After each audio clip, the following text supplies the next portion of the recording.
Summer routines live or die by how easy they are. And honestly, if something takes too much effort, I'm out. That's why Groons is my go-to. It's my one daily pack of gummies covering my greens, vitamins, and minerals. Plus, it has 6 grams of prebiotic fiber, which is more than 2 cups of broccoli. No mixing powders, no giant pills, no hassle. I just rip open the pack and I'm done. They taste good and they make it easy to stay on top of my health, even when life gets busy. Save up to 52% with the code PODCAST at Groons.co. That's code PODCAST at GRUNS.co. Hi, everybody. This is Dawn Mitchell, and welcome to Dawn of Sports. This week, we might throw in a little bit of sports talk, but I'm talking with 2 other magnificent women. We're calling ourselves the Blondetourage this week.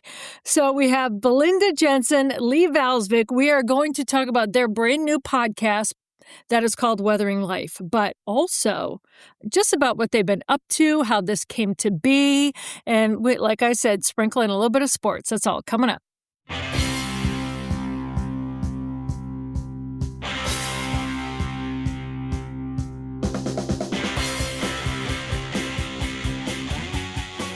Well, without further ado, I love how both Belle and Lee, as you're going with Weathering Life with Belle and Lee, have your brand new podcast. You know, when I mentioned it to a really good friend of mine, they said, "Oh my gosh, I listen to Lee all the time on the radio." And then I was just crying over Belle leaving. What? I can listen to them both together? I have to sit down. So you guys are just so loved, as we all know, in this community. But whoever wants to start first, how did this whole podcast come to be? It started kind of as a joke, Dawn. What? Yes. I mean, the thing is Lee and I have been friends for nearly 3 decades. I started out in doing a little radio on the side when I was a youngster at KARE 11, and I met Lee. And then, of course, she was on KARE 11 News Saturday for over 25 years. So I worked with her forever. And I don't know where we started talking about it, Lee, but You came to me and you said, "Okay, now what am I going to do?"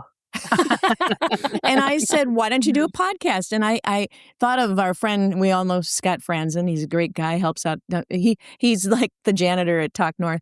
And he runs the place. And the boss. Yeah. And I said, "I'll introduce you to this guy. He can set you up." And then that's right. And then we had lunch, and it was winter, and it was super cold. And then by the time the lunch was over, we had decided to do it together. Well, you told me. We didn't decide. You told me I was going to.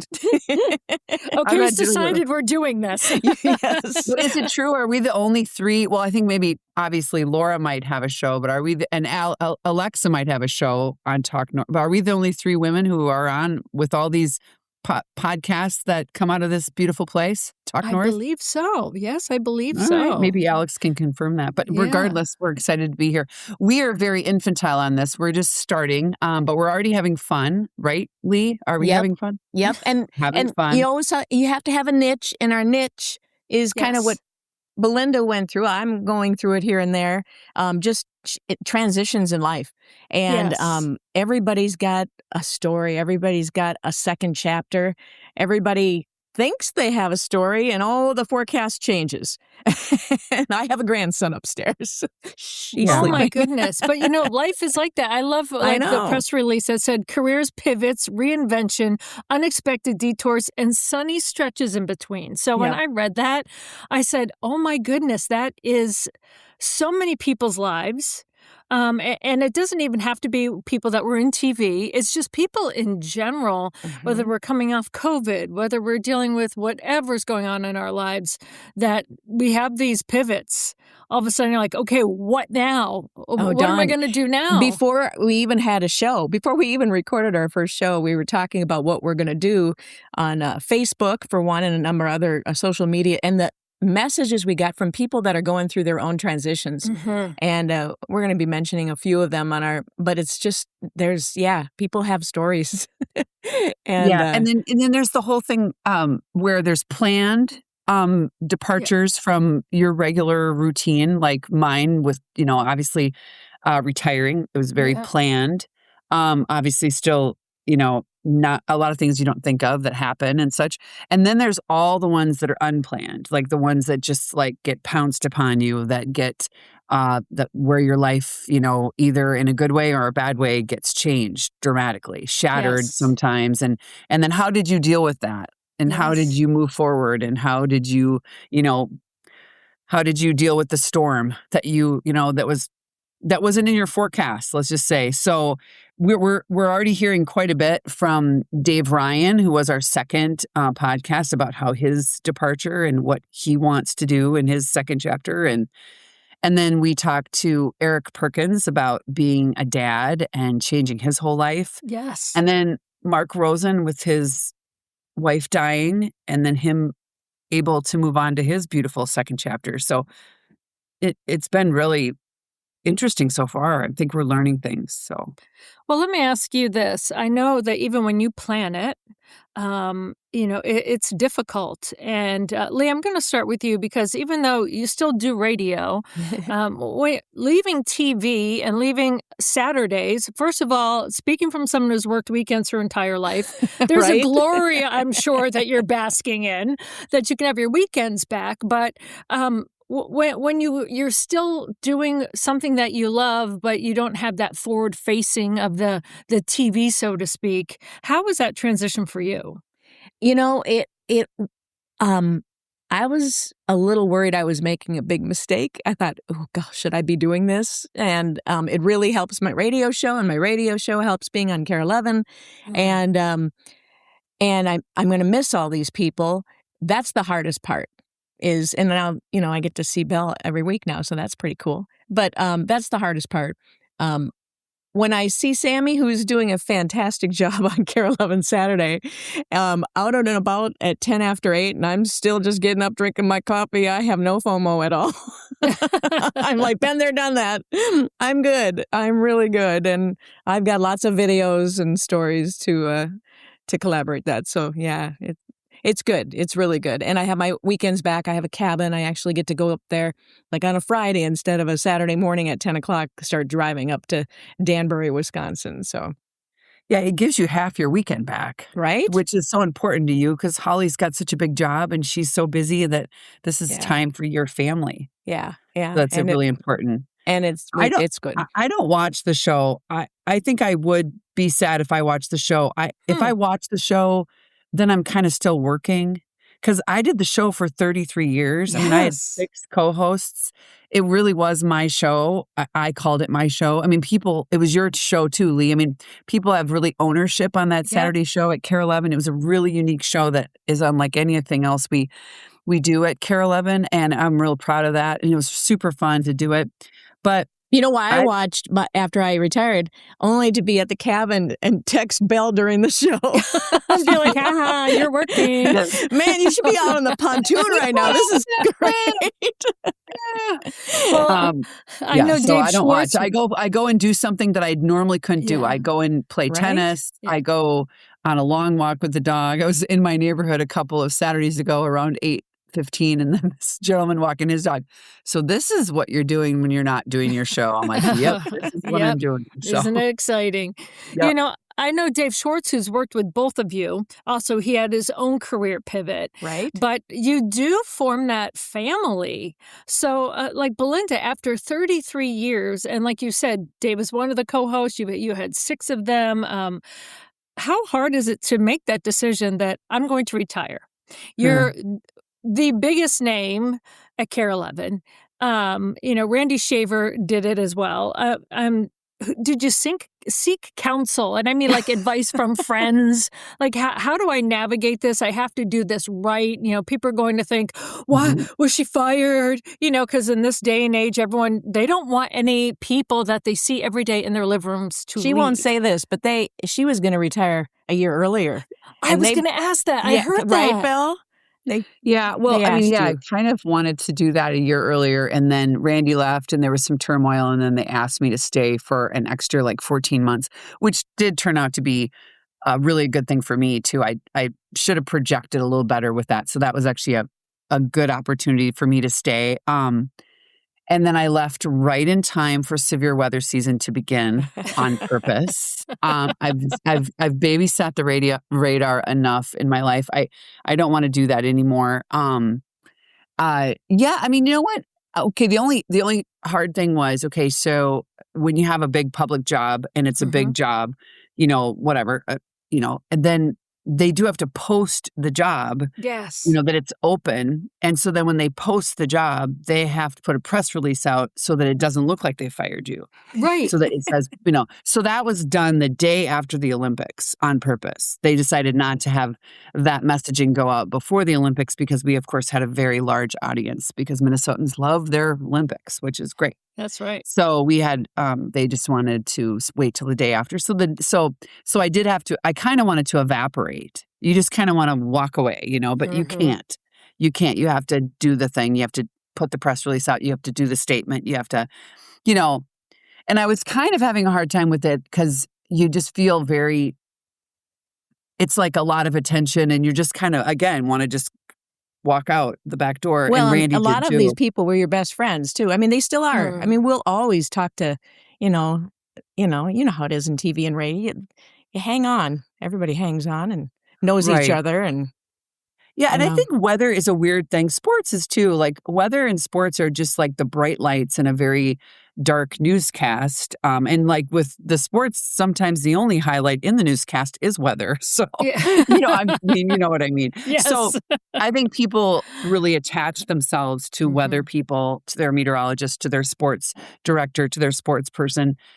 For lots of reasons. It's super personal how they feel about the Vikings, how they feel about the Twins, how they feel about their Saturday and if it's going to rain, or how they feel about their, when's the ice going to come on the lake? When are the fall colors going to peak? When is the cabin cast going to be perfect? It's super important and personal. So our messaging hits home with a lot of people and they become they think they know you. And then, they watch you, they're loyal. So then when you leave, there's a lot with that. So you have to do it for them. You have to do the goodbye, the big goodbye for them, which is true, I think. Well, Paul Douglas told me I had to. He goes, well, you have to. And I'm like, okay, I get it. So no, but I was blown away by the whole thing. It was really, really flattering and very sweet. And I had a great time. Lots of tears with Julie, but lots of laughs on the Saturday show. So.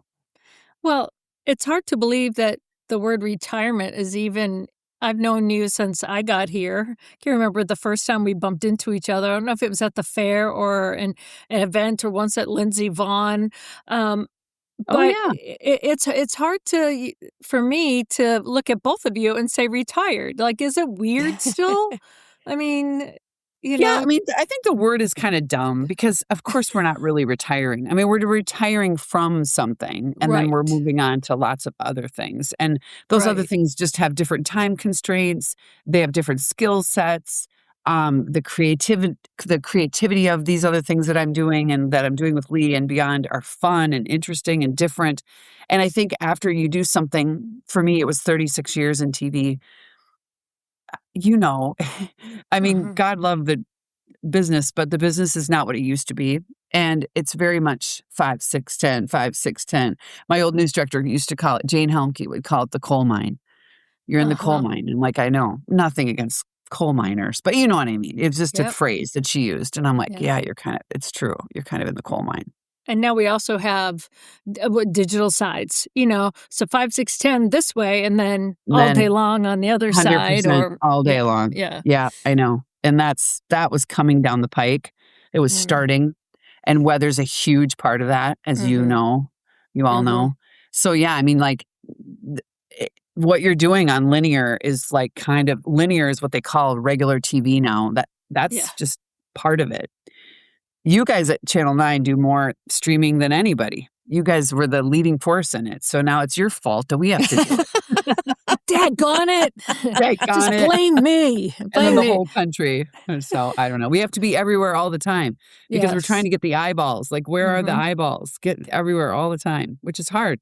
Yes, it is. It's really, really hard. And you mentioned it, the business is changing so much, but it kind of brings us back to your podcast about change and how do you handle it and how do you, not to throw a sports term, but how to handle the curveballs of life, not just the expected ones. Okay, I'm going to choose to leave, the morning show. I'm going to stay in radio like you did, or I wanted to leave a year earlier like Belle wanted. But the unexpected ones, are there any unexpected ones that you guys can share? I know sometimes they're super personal, but that maybe has taught you the most in life, like how to kind of handle when things come out of nowhere? I got a big one. Yeah. And it was quite a while ago. It'll be 25 years this summer. I lost my mom to a drunk driver, and I was the first one on the scene. And Hi. my dad was injured, and it was something that was so powerful. I can't even. I don't mind talking about it now. I mean, 25 years, Belle. 25 years this August. You called me. That's crazy. And it was on the weekend. I was working the weekend. Saturday night. And it's terrible. You know who I ran into after this? And I keep bringing this up to people. I don't know if I even told you, Belle, but I ran into Kirby Puckett. And Kirby grew up in a bad situation, and he had some bad stuff in his life. And he says, Lee, all good people have bad stuff in their life. Something will happen or something. And it's who you are from this moment on that will be a big, big deal to everybody, and especially you. And I just decided that my mom's living on inside of my heart. So she lives on in me, and I do look a lot like her, except I don't have the perm. She was kind of, But it's crazy because I'm not too far away from the age she was when that happened, which is crazy. That's really crazy. Yeah. And but it's hard to, okay, so my dad died suddenly of cancer. Okay, so, and that was really hard. But like, with your mom, I imagine. Well, she was on Care 11 all the time. Did she come up with live shots? I imagine there must be a lot of anger because again, there was a drunken driver, right? The grief process I learned a lot about. There was anger that night. If you were anywhere within a mile of that, you heard me. I was flipping, going crazy. But and then the anger changes, the grief stays with you, and you just handle it in different ways. It's kind of a weird thing. She was coming over, the baby. Kiki was only 4 months old. Max was 1 year and 5 months old, and she's coming over to say hi to him. And it's crazy because it happened a mile from my house. And here's the really weird thing: is I was out watering the lawn. It was a really hot August 4th, and I heard a siren, and I just, boom, it's my mom. No. And I got in the car. I knew in a second. I got in the car as the police car drove by my house. I got behind him, and Holly and my next door neighbor are going, "What the hell are you doing?" I go, "It's my mom." And I got there, and it was my mom. Wow. Isn't that crazy? Yeah. So I don't know how that happens. Terrible. I totally believe in that, though. Like that gut feeling that you get, that you just know. Really weird thing I can tell her friends, too, is she didn't suffer. And it was like she was sleeping for my benefit. So, it was a really hard thing. And life goes on. And boy, we talk about her a lot. That's for sure. But I think you should. I think you need to keep her spirit, and that helps you, weathering life. It helps you to continue to talk about your mom, and the joy that she comes through you. Don't you believe that? Yeah. Yeah. Oh, I totally believe that. I lost my brother last year in a very sudden way. He was 3 years older than me, and he was bipolar, and he had a really difficult life. Smartest person in my family, all 5 kids, smartest, unbelievably smart man, amazing artist, beautiful soul, suffering, just really struggling with life his whole time. Well, when he got diagnosed in his 20s. So we didn't know when he was a kid. A lot of people didn't know about that back then. Exactly. Like my dad was a Navy man, and he got a ROTC scholarship, and my other brother was in the Navy too. And my dad's like, buck up. Like my dad didn't know what to do. Like my dad didn't understand what was happening. Either did my mom, and I guess we didn't either. And then they had to really come to the realization that he had a mental illness, and so he died last year. He had a stroke, and he died peacefully, thankfully, as well. And, but yeah, it was really difficult. It was last September, and, not what we anticipated. But to be honest with you, it's a weird thing. for him, once they did the autopsy and they figured out really how unhealthy he was, it was almost a godsend that he went like that, because there was all sorts of things that could have prolonged a really difficult thing for my mom, who my mom would have went to his bedside, and my mom is going to be 87, and that would have taken her out. So I know it sounds strange, but. And it's, and when we talk about the stormy, I mean, those are pretty bad storms. Yeah. They're really bad. And everybody's got them. I mean, and it could be even a dog losing a pet or losing a job, sometimes they're so devastating. I have like 3 very close friends who are unemployed. Yeah. And you just got to, in our age bracket. Yeah. That's really hard. And they're really having a hard time. And how to get through that and how. So the show, we want to talk to people about the stormy stuff and how they get through it. And, I am just like my mom. I wear rose-colored glasses. I put everything under the rug and pretend like it's all okay. My mom was just like that too. So it's a very Scandinavian thing to do. There you go. Right? Mm-hmm. Yeah. My mom used to ask me, she goes, Dawn Marie, not ever, well, I was in trouble, or she's being serious if it's Dawn Marie, right? Mm-hmm. Like, I still shudder if someone says Dawn Marie, because I'm in trouble, I'm going to my room. It's like Leanne. She would say, Dawn Marie, not everything is about rose-colored glasses. And I said, well, why not?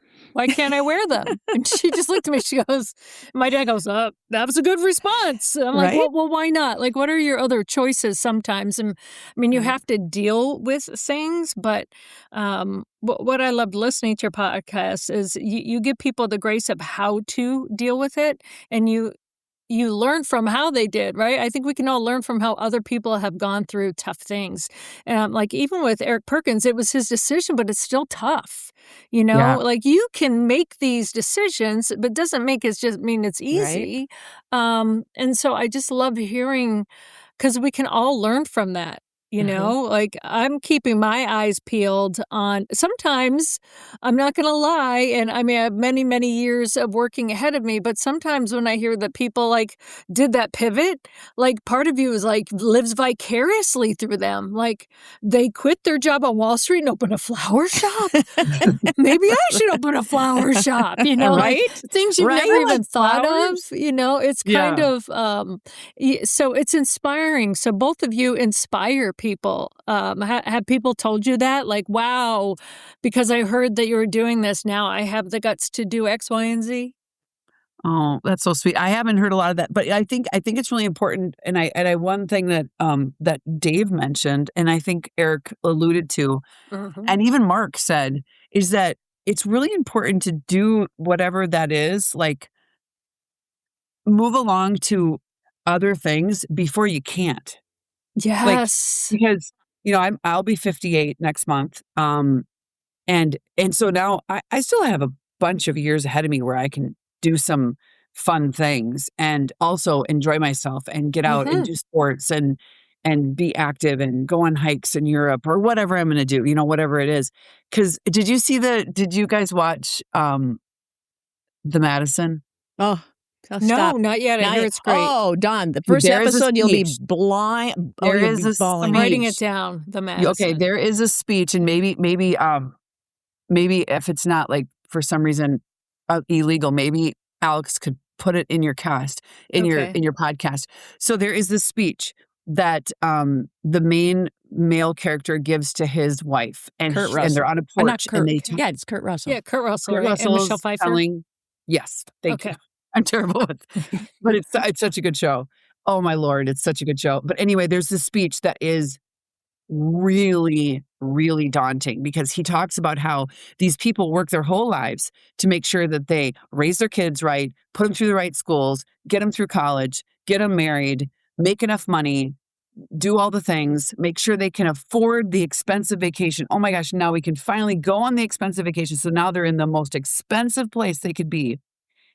And they're sitting there and they can't even walk on the beach because they're too old. Oh. Or they can walk on the beach, but they can't swim, and they can't go for a kayak, and they can't paddleboard, and they waited too long. Mm-hmm. They waited so long to have the expensive, not that I wouldn't need an expensive vacation, but that was their goal, right? Right. They waited too long. And I'm like, that's oh, it's powerful. very poignant. I don't want to wait too long to make sure I can do these things. And you're only 58. Oh, calm God. down. I waited too long. Not very nice about Don, it. I waited too long. They're like, you're Did too not. young. You're too young to retire. I'm like, well, But I'm just you know, retiring from TV. I'm not retiring from life. Exactly. There you go. But I saw people, I just recently, thankfully, got back, had the luxury of going on vacation for 2 weeks. Like in TV, does that ever happen? I've right? never been on a 2-week vacation. Remarkable. That's Yeah. what Dave said, too. That's what Dave Ryan said. I've never But done it. I was like, this is the most time I think I've been away. It was 16 days. If you take your off, like your regular off days and you put. Yeah. And so I was in Paris and I also got to go to Amsterdam for the first time. But we went to the Anne Frank Museum. And this is why I bring it up. Because when I was in Italy, I was thinking, I'm glad I'm doing, this is a couple of years ago, I'm glad I'm doing Italy now. And not when I'm old, like if in my 80s, because I couldn't do this in my 80s. But then you forget about that, right? So I'm at the Anne Frank Museum and it's so powerful. And there's this moment where you actually go up the stairs into the attic where the two families lived. And being from New England, I'm used to tiny little stairs, so it's tiny little stairs, small walkway and a handle. And there were two older couples that we're all being very patient because it meant a lot to them to get upstairs into that area. But again, it was that moment like, wow, I need to do everything that I want to do. And I'm not being a doomsdayer, and I'm not saying that when I hit 80, I'm not going to be ambulatory or able to do those things. I want that to be a bonus. But if there's something that I want to do, like you said, Belle, do it now. Mm-hmm. If you can. I'm not saying everyone has, the means The ability. but yes, if you have it, don't wait. Don't save it for a rainy day. No. And I think the other thing is, and you do this all the time, Lee, and I don't know that you that well, Don, but I know like you golf all the time, Lee. I work out all the time so I can surf. I play tennis so I can keep moving. I walk my dog I think that the other good thing about retiring is you can really work on making sure you're healthy. Take care of you. And I know it's like, we've all been moms we've all been caretakers of whoever. And now it's really time to take care of yourself so that you can be around to still be with people and do things and go places and hang out with your grandkids. And, that whole thing is really important to me too. Yeah. Really important. Today, I want to talk a little bit about the Minnesota Masonic Charities. When you think about the Masons, I get it. You think about the funny hats, those pancake breakfasts, which are phenomenal. My dear friend John Schweitz and I have chatted about this, and it's so much more than that. They've got the Masonic Home over in Bloomington. They've got the hospital for the children over at the U of M. They are the largest fraternal organization in terms of charitable needs in our country, and they deserve a ton of recognition. So thank you, Minnesota Masonic Charities, for all you do and for supporting us over here at Talk North, and a special thanks to my good friend, John Schweitz. I've talked about Lucy before because my friends keep telling me it's their go-to pouch. Well, here's the update. Now it's even easier to try because you can grab Lucy at Quick Trip. A bunch of them have tried them all, and now Lucy is their go-to. They call them top-notch lip pillows, and honestly, they say it's the best pouch experience they've ever had. The flavors are strong and actually last. Mint, apple ice, mango, espresso, berry citrus, and apple cider. Not sure where to start? Grab the 6-pack and try them all. And the real difference is Lucy Breakers. Each pouch has a little breaker ball inside. Bite it, and you get an extra burst of flavor with a smooth nicotine kick that lasts longer. Lucy is smooth, long-lasting, and doesn't dry out. Give them a try. Get 20% off your first order when you buy online at lucy.co/Dawn with a promo code DAWN. That's lucy.co/Dawn with the promo code DAWN. And if you don't want to wait, check out their store locator to find where you can pick up Lucy at the nearest Quick Trip today. And here comes the fine print. Lucy products are only for adults of a legal age, and every customer is age verified. Warning, this product contains nicotine. Nicotine is an addictive chemical. Here is where it all starts. Here's where pages are turned and new legends are written. Here's where kids become lifelong fans and lifelong fans become kids. Here's where sunsets last longer, happy hour tastes better, and summer hits its stride. And when all of Twins territory stands together and believes hard enough, well, there's no place like here. Get your tickets at twins.com. Women's sports don't grow because of one moment. They grow because people keep showing up. The fans, the athletes, the entrepreneurs, the local businesses investing in their communities and believing in what's possible. At Citizens Independent Bank, they believe that same local connection is what helps people reach their goals, with financial solutions built around relationships, not transactions. Citizens Independent Bank, unlock the power. Member FDIC, Equal Housing Lender. All right, if you guys had a wild dream, and I'm not saying that you're going to do this now, but I listened to a couple of other podcasts, and Mel Robbins is one of my favorites, and she had a guest on there, and they're kind of like, you need to also maybe take an afternoon and ruminate that other side of you that you wish, like maybe if you went a different path, you know? Like I know for me once, I thought I was going to be a singer and dancer on Broadway. You know? So I'm not saying I will be, but if there was another career that all of a sudden they said, you know what? We love you, Dawn, but we're shutting it down and age didn't matter. What would you do? I'm like, oh my gosh, I would try to be the oldest person to ever try to get on, sing and dance on Broadway. What would you guys do? Wow. That's a really good question. Wow. Well, I would like to be a professional golfer, but I don't want the, I just want to be really good and not have to worry about staying that way. Sorry. You know what I mean? Because it's a dog-eat-dog world. It's not fun. I've been out there. I used to caddy for friends on the LPGA tour. It's not all fun it's and games. A business. That's it's right. a business, and it's so hard. And it's so, oh, God, and that's the part that I could never do, even though I love the game. Mm-hmm. I love the game, and I probably would do something around golf, that's for sure. I wouldn't even mind working at the pro shop at Stillwater Country Club, but I don't know. They won't hire me. Why? Because you belong there, so you can't work there. You know what, Belle? Why? There's two places in the world that I am so comfortable with when I'm there. One is a ski chalet, and one is a golf course. And you put me on a golf course and my blood pressure goes vroom, or a ski chalet, dang, I'm like, I'm good to go. Do I don't you need to go leave and anywhere. Actually go skiing? No, I just sit in the chalet and drink beer. I'm a queen chalayer. No, we ski. I ski. Belle skis. No, I love skiing too. Both my kids were ski racers. My husband was a ski racer. I met my husband skiing. I got to get better at skiing. But now we're talking about age. Dawn, I'm 66 years old. And going down the hill. Saying that. Yes, I am, Belle. Quit saying that.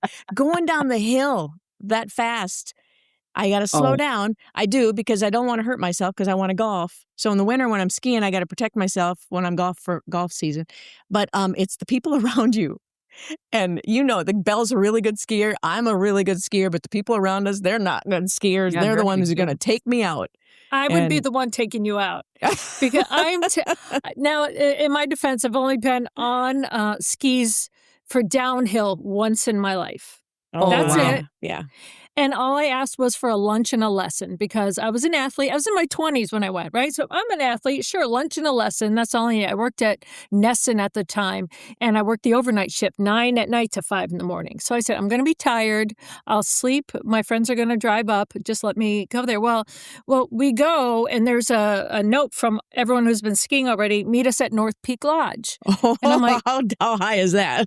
Thank you. My friend's like, let's go. I'm like, where do you think they keep North Peak Lodge? Like, I've never been on skis before. It's like, you'll make it. Oh my gosh. So we take that gondola up, right? Then you have to take it down to get the one to go up to the top. And I don't know. I said, I can't, I am not afraid of anything, but I can't do it. I've never been on skis before. So I'm halfway ridiculous. Up this mountain. Yeah, they should have not done that to you. So then we said, well, she goes, my friend, I won't name her because then everyone will hate her. Let's go down the side. Well, the side was the expert slope. I didn't know. It was a double black diamond. Expert slope hill. Yeah. I spent the rest trying of to kill you. I Shimmy, maybe shimmy, down. shimmy. Did you shimmy, shimmy, shimmy No, down there? I like by then she goes, you're doing snow plow and side to side to go sheer survival technique. Like I think I hit the trees a couple times, like gentle. Oh no. I got all the way down and I took my skis off and I spent the rest of the day at the Foggy Goggle. And that was the bar. And I the love guy- that. That's a great name. The Foggy I want to be Goggle. foggy at the Foggy Noggle. Not The Foggy Goggle. Yeah. The And Foggy so Goggle. there's a group of men at that time in their 50s who all went to college together, all were on the college ski team. I don't know if it was Harvard or Yale, but they pick one mountain a year that they meet as a reunion. That's and they go, cool. we're skiers. This is a double black diamond. I go, I don't know what that means. And they told me, so I'm like, what? So I have never gone downhill skiing ever since then. I just They have did it. at least do they have a gondola to get you down? No, I went down the expert slope and like almost killed myself 5 times. That's how I got down the mountain, and I never went Wow. back up. You know what? Yes, That's so- those are not good friends. I'm just going Yes. to tell you that right Thank now. Don't you. do that. I like Belle. We both grew up along the St. Croix River, and I had when I was younger, Belle, I had Snowcrest, Birch Park, right across the river from Stillwater, and Afton. So I had 3 Oh, really wow. great ski areas. The only one around For the Midwest. Yes. the For only the one Midwest. around now is Afton. I mean, worked at in the St. Croix Afton. Valley. You know. Yeah, you had a bunch, and then there was Trollhagen up the road too. Oh yeah, right? yeah. Oh, and I Trollhagen, went yeah. there. I don't remember those other 2. I worked at Afton Alps. Oh, that's right. You Wow. did. Yeah, I flipped burgers there, but yeah, You so no, probably made me a burger one time. I did probably burned it for you. Back So- to what I would do. Yeah, I was just real about to quick. say that. I think I was just thinking about it. It would be really, really fun to be a really good cook, a really good chef, a really good, not like because like baking is science and Yeah. cooking is art. So Yes. I can bake because baking is science and I'm a scientist. So it's easy to bake, really. Is that why I can't bake? Me too. I can't bake. But I just wish I was better with ingredients and better with because I know what I love and I don't know how to always create it. And I would Yeah. love to have. I would want a sous chef to chop all the crap because I hate chopping. Would you want to own the restaurant? I mean, look at I all don't these even want a restaurant. restaurant. I just Yeah. want to maybe. You want to be a private chef. Work at a cooking school or something, there, or okay. or attend a cooking school. I don't know, something with food. Food is. Oh, I love it. Well, Love if we it. all did it, we could go golfing first with Lee, okay? Then we can go to the show with me, and then we can have dinner with Right, you. right, I mean, right. what the I really perfect like triumvirate. Oh Well, my goodness. What do you want your listeners to know before we wrap up that is so unique about this podcast that you guys have created? For me, when I was listening, I felt, Lee, you and I have never met, and I felt like I knew you from that. I know, Like, I can't even when believe we've first never hopped met. on. Yes. That's crazy. So- but But yeah. this is just kudos to you guys that I'm listening and I'm like, oh my gosh. I appreciate like you I'm- listening. That makes me feel good. And then we have to just keep working on it because we're excited. But I don't think it's It's going to so be a problem because everyone comes in with so many things that we can learn from. Because it's Yeah. just it's human nature to have these things happen to you, and we're plugging into people that have had so many experiences that we don't know about that they're thankfully going to tell us about. So I think it's going to be fun. I really do. I do too. I think it's I going to do be fun, and then we're looking forward to it. And so I'll just I am nervous that Wednesday night at the Twins-Dodgers game that Oh, I'm going to that's throw a right. dirt ball because I'm throwing right. in the first pitch. Oh, Which she's is got her hat baseball. on. I love the Twins, and I'm a pitcher's mom. My son pitched all the way through college, and so he's going to come and help me with my arm. That's Because I have a bad awesome. shoulder from tennis and I have to figure it out. And I think the key is you're in front of the mound, so you're not that far Yeah. from home. And I think if Mhm. you try to throw it too hard because Yeah. you're like showing off or something, you're going to throw a dirt ball. So you should just lob it in, right? Well, Couldn't since lob you it in? guys you play tennis, so the key to throwing a baseball, my dad played baseball and taught me when I was younger, is the arm is just the end part of the pitch. Okay, it's your Yeah. legs and your body. So it's most of it is going to come from your back and your bottom and your core, hips. your core, like a good golf swing, your core. Yeah. Yes. Well, I've got a lot going on there, so we'll be fine. Don't think about like a shot put, because then you'll hurt your shoulder. Just think about as you're going to be using your body to throw the ball. People can't see us as I'm showing your body to throw the ball, and then you just kind of let it go. Like when Jason Matheson had to do it, we actually did a little skit on it, but I went and taught him how to throw a baseball, and he nailed it. So, did he? Yes. Oh, yeah. I just want to get it near home plate. Yes, you're an athlete. So well, you're going to be fine. Alex is going to have video for you. We're probably going to be watching that right now as you're talking. Okay, so this Wednesday, Belle's going to be throwing out the first pitch at the Twins game. Twins, 24th. Dodgers in town 3 nights in a row. Oh, so my that's going to be goodness. fun. That'd be good baseball. So. See, we sprinkled in some sports in this podcast today. We got golf. We got skiing. We got Belle throwing the baseball. Yeah. But you're gonna be fantastic, especially if your son's a pitcher. He's just gonna show you. Or he's gonna be so embarrassed. He's gonna like turn away and go find beers and like. He's gonna do that anyway. What am I talking about? Right, that's right. So you know what? I'm totally into the power of pot. It's going to be great. You're gonna nail it. You manifest it, right? That's right. You don't have to throw a strike. You just have to get it in the vicinity. Oh, that's good. I love that. Right? I'm looking forward to it. It's going to be fun. Thank you for having us. Yes, thank you so much. Again, it's called Weathering Life with Belle and Lee. You guys have to tune in because this is real life stuff. I call it heart stuff, your heart life. Yeah. I like how you dig into that. So, and I love all the weather terms in there, sprinkled in there perfectly. So I would love to get the both of you together at some point for maybe a brunch before football season starts. So we can talk about that. But yeah, that would be fun. I would love that. That would be really fun. Yeah, that's great. Absolutely. Right. Well, thank you both so much. Thanks, Dawn, and we love you. The podcast is wonderful. Yeah, great. You have an awesome podcast your as well. You keep going, girl. So go, girl, go. Thank you. The Blondetourage is now out.